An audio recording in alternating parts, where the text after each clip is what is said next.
and today we have another vlog special with our special guest, Maddy Hill. She Hi. campaign at Mount Allison University. Are you guys university? Yes. Yes, perfect. Yeah.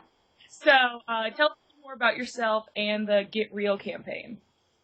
Well, basically, I'm a fourth-year student at Mount Allison, and I got involved in the Get Real campaign last year. I actually started it up at my school. It was originally started at another school in Ontario, Canada, and I thought it was a really great way to get the community involved with the school as well as with the issue of homophobia on campus and off campus. So I wanted to bring that to my community and to my school. And do you feel like there's a lack of understanding of how much homophobia is still present on these campuses? Because I feel like there's a lot of discourse on different campuses of like, oh, we're so liberal, we're the millennial generation, we are so supportive, but there's still a lot of spaces that are not supportive. Definitely. I think that is a big issue, but I do think it has gotten better in the past couple years. Mind you, I'm speaking from a very small Canadian university, and we are like your stereotypical liberal university, so I might have a bit of bias on that fact, but I do think a lot of people have this sort of general idea that everybody is really open and accepting and everyone fights for equality, when in reality that might not be entirely true. Exactly. And so one of the things I like about the campaign, you can look at their Facebook page, which will be linked below if you want to check it out, is talking about like eliminating homophobia in these creative and dynamic ways. And so what are the different campaigns that you've done that kind of makes you guys the more creative and innovative on different college campuses? Well, a couple things that we've been doing. One of the first campaigns that they ran was the To My Grade 7 Self campaign, which they made a video for and is really heartbreaking to watch. I would suggest tissues.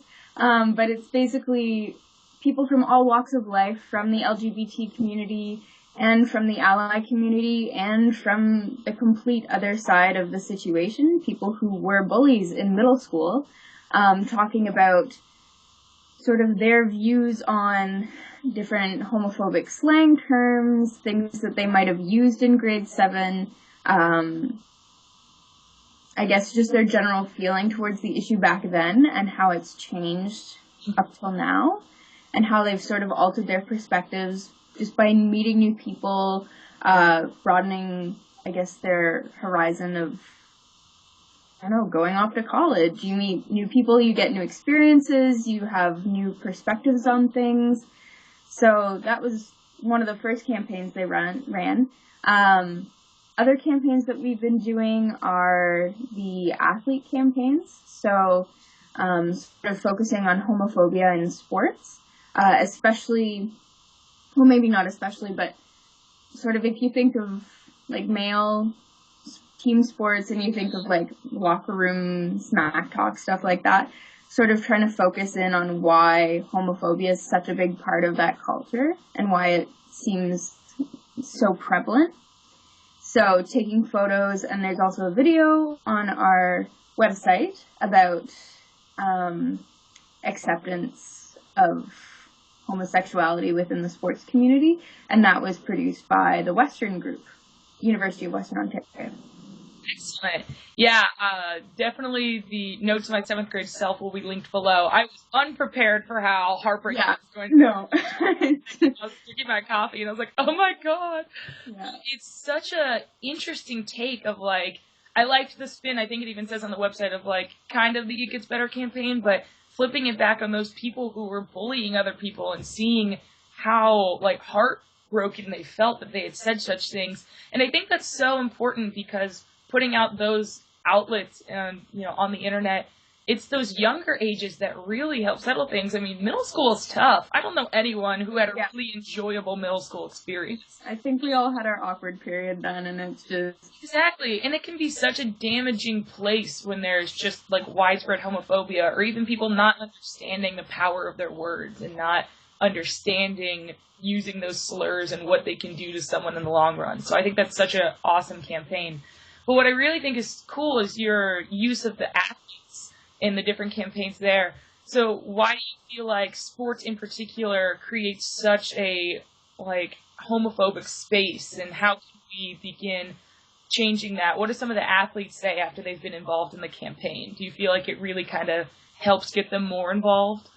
I think it's sort of, stereotypically, sports has been one of those, I guess, aspects of culture, pop culture, that have been plagued by homophobia, especially if you're looking at, like, big league team sports, men's sports specifically, like, I don't know, throwing out football, for example.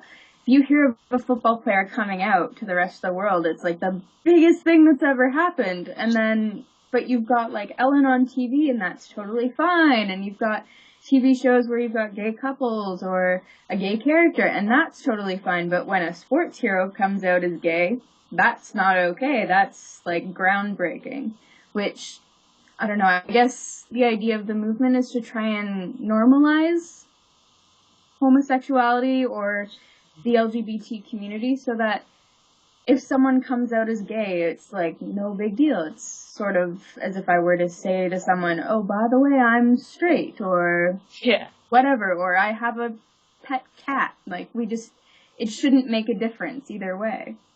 Exactly. And that's one of the things, too, like when Jason Collins came out, the NBA player who was the first professional basketball player to ever come out, I just thought it was, like, such a big deal for there to be so many celebrities that are also out and proud. You know, just like Ellen, like, there's lots of different outlets. It's something about that kind of hegemonic masculine ideal that we place onto the sports industry as if it has to fulfill it. And then everything becomes, like, a hyper-masculine routine that has to be fulfilled. And breaking that is, you know, against the sports culture, which I think is really great that we're starting to improve with having different professional athletes come out supportive of the LGBT community. And that's another thing I think is interesting about the campaign. I think a lot of people that I talk to across universities feel like they have a tough time as allies becoming really involved and feeling included in a lot of these LGBTQ organizations. And I think the Get Real campaign does an excellent job of really bringing this issue together as an important part of eliminating homophobia on campuses. So why do you think it's so important to have both sides really come together to help eliminate this issue? Well, our mandate basically is reaching equality at last. That's what the REAL stands for. So it's focused on homophobia, but in a broader sense, it's sort of focusing on bullying as a whole and acceptance of everybody. Like, you're not gonna bully someone because they like math and you like art. Like, that's just ridiculous. So sort of, I don't know, I'm throwing out really weird things here, but... Get you. But just, I guess, including everyone and not putting the focus on, oh, this is about the LGBT community, which it is, but, I mean, we want to normalize it, so we want to make sure that everybody can be as involved as they want to be, and I guess from there, that's how you get everyone involved, and it's just nice to have different perspectives from everyone. Again, all walks of life. You've got straight people, you've got gay people, you've got bi people, you've got pretty much a mixed bag of everyone, which is basically what society is, all working together for the same goal of equality for everyone. So it's kind of this nice dynamic. That's awesome. So if we don't go to a university in Canada, what are different ways that we can learn about Get Real more, maybe get involved? I saw you have awesome pink hats on your website. Yes, we do. Trademark. Pardon? I said the trademark, it seems like. Everyone's picking the hats in all of the videos. Yeah, I guess that's sort of our thing now, is the pink hats. We sell those, and that's how we sort of fuel our different projects. As far as getting involved, pardon? Do you have Facebook? Do you guys have a Facebook page and everything also? Yeah, there's a Facebook page. I can send you links for that. We've got a Facebook page. There's a Tumblr. There's a Twitter. There's an Instagram. And, like, one for every one of the schools that's involved. So I think there's 5 of them now. Yeah. Awesome. Yeah. So I can send you all those links if you want. As far as getting involved, I'm not sure where we are at expanding to the States, but definitely I don't know, I'd be happy to get someone to send you guys a box of hats down to Harrisonburg. That might be kind of fun. That would be awesome. And if you guys think this is a campaign that you think sounds great, follow them on Facebook and Twitter and Tumblr and all of the social media and learn about the things that they're doing. And maybe you can bring it back to the different organizations on your campus that are promoting equality. And so we can kind of all come together for the same common goal. I think it's such a great project, and a lot of the stuff you do sounds really awesome. Thank you. Is there anything else about the campaign that you want our blog readers to take away from? Basically just, I guess, love is love. We're all the same at our core, and, you know, keep that in mind in your actions towards other people, and know that they count.